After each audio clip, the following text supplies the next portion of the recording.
Hello, welcome to In Conversation. I always seem to do the welcomes.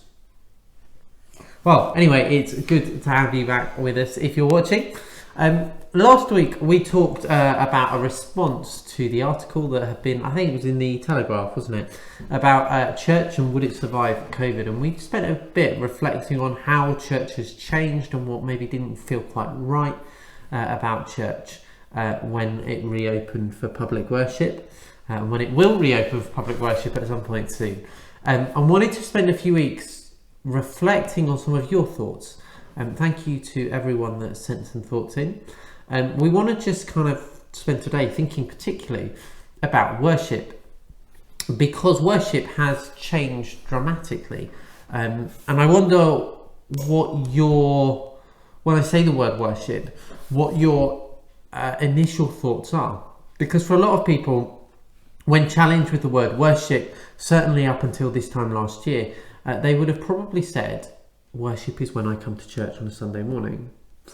And obviously we've not been able to do worship on a Sunday morning gathered together for almost a year now, albeit we had maybe a few months in the autumn where we could do it. And so our understanding of worship's changed, and we just want to spend some time thinking, well, how has it changed? What has been the good about that? What has been the bad about that? And actually, what of those experiences of the last 12 months should we be taking with us into church in the future to transform both our understanding of worship and our actions of worship? I think it's probably worth us thinking about that image of worship as the time when we gather together at a particular time, usually for a particular style of service, shall we say, because as you say, I think that is what people largely think of when you say the word. And I think the big thing that a lot of people have felt isn't quite right, or at least is very different, is the fact that we can't sing together anymore, and we still don't know when we're going to be allowed to do that. Singing is such a huge part of our worship. I think even if you don't feel you're particularly musical, I think you can appreciate the musical elements that we have in our services. I know I've personally missed it, I know you've missed it as well, and there's something not quite right about singing along to a recorded piece of music on a TV screen, or indeed kind of lip reading behind your mask, because you're not allowed to sing when we're gathered together. And yet something I think that quite a few people have mentioned is the fact that they actually pay closer attention to the words of the hymns, and perhaps they are able to worship in doing that in a way that they wouldn't have done if they were just singing them, particularly those kind of well-known and much-loved hymns that we kind of roll out all the time. It's easy for us to almost go through the motions, I think, and just kind of sing them either because we like them or because we know them, or because that's just what you do. Yeah, and I'm just trying to look it up, but in Revelation 4 we're given the image of the throne room, which is a cacophony of noise if you read it, not the book of Revelation but the throne room of heaven.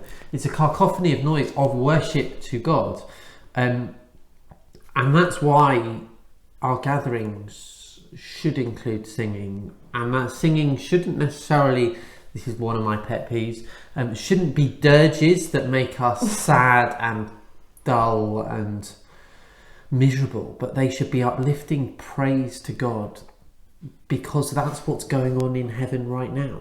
It's a celebration of who God is and of his greatness, and so our worship when we come together should reflect something of the throne room, because we should be seeking to see God's throne room here on earth. Richard Foster, a spirituality writer, wrote that worship is our response to the overtures of love from the heart of the Father. And so the whole singing thing, and for me why singing needs to be that joyful activity rather than that dirgy thing that the Victorians got stuck in, is it's responding to the love of the Father. And I know some people have bad relationships with their parents, but a lot of people have had good relationships with their parents, and when you experience the love of a parent as a child, your response is to be joyful, and that's exactly the same with God. Yeah, and I think something that people have certainly said to me, not just kind of over the last few months, but prior to that, is when you actually kind of focus in on what the words are saying. There are some songs when you think, oh, hang on a minute, I'm not sure I can sing that, or I feel a bit uncomfortable singing that, because often they help us to think about God in a way that perhaps we wouldn't in any other way, and they perhaps challenge us. So I know for some people, the line in Christ alone that talks about the wrath of God, for example. The wrath of God was satisfied. That's difficult for some people, and yet Stuart Townend, is very firm that he won't change the line and he won't allow churches to sing a slightly kind of diluted version of it. But actually, I think there's something in that kind of stopping and saying, hang on a minute, what is it that we are singing? What is it that we are saying is really important, because actually it shows us that our singing is more than the very act itself, but actually it's something that, as you say, kind of reflects who God is, brings glory to him, and kind of helps us engage with him on another level. Yeah, I think another feature of our worship throughout the last year that I hope comes with us, and we don't leave behind, is a reminder that our worship should be intentional. And that we should make space to worship God each week. Now, where that comes from is actually we take in our household on a Sunday, when worship is happening online, we take that 10 o'clock slot as something that's really important and really vital. And we gather in our living room, we connect the PC up to the TV, and we watch either Jess's service or my service from Bramwell at the time that it's premiering, and we don't do anything else until we've sat down together and worshipped God together, and that's been really important for me. Yes, I worship God throughout the week in doing all sorts of other things, and maybe we need to explore that shortly, but actually there is a certain point at the week that we come together, we stop, and we focus on worshipping Jesus. And whilst we've done that, I'm also really aware that the worship hasn't got my 100% attention because I'm sat in my living room. And there is something about needing to stop, to pause, to focus on God and give him my whole attention. And that's something that I've learned in lockdown and want to take with me.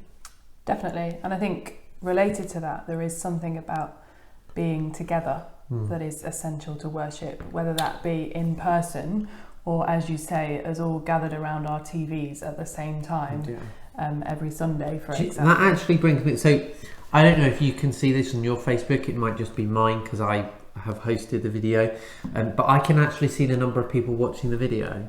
Yeah, and we used to be able to see who was watching the video, which was quite nice as well. And I always found that really encouraging and quite joyful, knowing that I was worshipping at the same time as other people. And there's been a couple of occasions fairly recently where the numbers have been really low, and I've kind of sat there and go, what was the point in producing all of this? Because nobody's watching. And I've discovered that people watch it at other points in the day when it's more convenient for them, and that's fine. But also part of me is kind of like, well, no, we should be worshipping together, even though we're not together. And I found that a really interesting dynamic that I battled with inside me. But it's made me realise that actually coming together at a certain time and blocking that time out to be completely focused upon God is really important. Definitely. Yeah. And I think, I don't know whether you found it to be interesting when you did the live stream thing, because we haven't done that in Stockport, but something about the fact that you did have in-person gatherings at the same time as people also joining in from home when they either felt they couldn't or shouldn't come to church. Yeah, I've not really reflected on the live streaming just because it is the biggest stress of my life. That's why we don't do it. And it's kind of like you spend before the service trying to make sure it's all working, and then you have the service and you have no idea if it's working or not, and then you get to the end and it's either worked perfectly or it's been absolutely rubbish, and there's nothing you can do to change that. And it's kind of either I wasted all my time before the service, or why didn't I do that last week because it's worked fine this week. Maybe I just need to get a professional in. I think before we move away from the kind of gathered worship, I think there's another thing for me that has stood out during this time, and that's the variety of stuff that's been available. A real gift actually of this time is kind of being able to scroll down my Facebook feed and see the countless number of different gatherings. I actually find it really annoying on a Sunday morning. Yeah, okay. But actually, when you stop and think about it for a minute, actually the variety that's out there, even the variety in our own services, you know, you mentioned sometimes we watch mine, sometimes we watch yours. I'm really privileged that I get to minister alongside a team of people. I won't reflect on that too much because someone will get annoyed that he hasn't got a team as such. I'm growing a team rather than stealing a team. But actually it's been really nice for me just to be able to sit down and watch other people in my team's worship, and for us to reflect on it together when we gather for our team meetings on a Tuesday. So whether it's been kind of looking at the variety externally in other churches and in other communities, or whether it's been from within our own, I think there's something in that I would hate to see us lose when we go back to normal, whatever that is. Because I think it'll be really easy for us to just slot back into what worship, what our services looked like before, when actually, and we've talked about it before, we've been engaging with a whole new audience of people, and we need to really be thinking about how we can draw them into the gathered community. Yeah, I think I'll be honest and say before the first lockdown, when everything was normal, I'd fallen into this, I guess, dangerous position where actually I didn't really do a lot of preparation for a Sunday service apart from write a sermon, because what we did every Sunday was the same. And because I'd grown so used to it, I can do it without any thought or preparation, which I think is a really dangerous position to be in, because actually we should always be preparing our hearts and be thinking through what we're coming to do in worship. But especially for those leading worship, they shouldn't just be going through the motions. They shouldn't just be doing the same thing over and over again, although rhythm is helpful. But we should constantly be saying, is this the ultimate worship that we can be giving God this day? And I think lockdown has forced me into, I have to plan a service every week. The service changes every week. And actually, it's been really nice to do things differently and to not have to do the same things every week, because that's what the rules require. And I want to take some of that with us, that we don't just fall back into our worship books where the service is identical every week. But yes, okay, we'll have communion, and there's elements of communion that have to be the same every week, but we do have that diversity and that variety and that beauty that we see within creation that shapes our worship. Because, and I've always said this, the more diverse that our worship is, the bigger picture of God we have. Definitely. And we should always be seeking to enlarge our vision of who God is. Yeah, and I think it's important to say, you know, we're not knocking the familiarity, same old thing, because actually there's something even within the variety of the structure that is the same. But like we said with the hymns, you just get used to singing them, you don't ever think about them. Yeah. If you're in the same type of service and rhythm every week, you just fall into the habit of doing it and don't really think about what you're doing. I think there's something in the familiarity, or at least the structure, that particularly is helpful to newcomers, because they can at least know what to expect and know how to engage. So we've been watching an awful lot of CBeebies as Samuel's been getting older, and though the programs are different, they're essentially the same. And you often get days where they tell the same story, but just in a different way and with different characters. And the kind of the worship director for the diocese, he often says, actually, look at children's TV programming when thinking about putting a service together, because you have the same elements, but they can be different. And so I think it's just important to note that actually there is something helpful in the structure, even though we would both appreciate more diversity as we move forward. And I think there are two other things I want to take with us, but I'm aware we're running out of time, so I may only just focus on one.